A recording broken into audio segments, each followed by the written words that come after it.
في مدرسة مشهورة كان في ولد اسمه أدهم، غني متكبر شايف نفسه فوق الكل. كان دايما يتريق على عامل النظافة البسيط اللي بينضف الساحة اسمه عمفوزي. كان يقول قدام زمايلها تنتهي: انت جاي المدرسة تنظف مش تربي أولادك يا عم. ولا الناس تضحك وعمفوزي يبتسم بحزن ويسكت بايتلم. في يوم أدهم وقع من الدور التاني في المدرسة، اتكسر جامد ونزف كتير والدنيا كلها اتشغلت. الكل اتجمع حواليه لكن مفيش حد عارف يتصرف بنطتين. فجأة تصظهر عمفوزي، خد الولد على كتفه وجري بيه المستشفى القريب.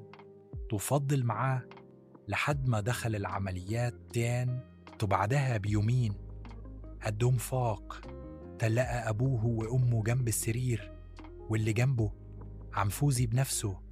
بايتا أدهم دمع وسألته: ليه ساعدتني؟ أنا كنت دايما أزعق لك. عمفوزي رد بابتسامة هادئة: أنا مربي ابني في البيت بس ربيت ضميري هنا.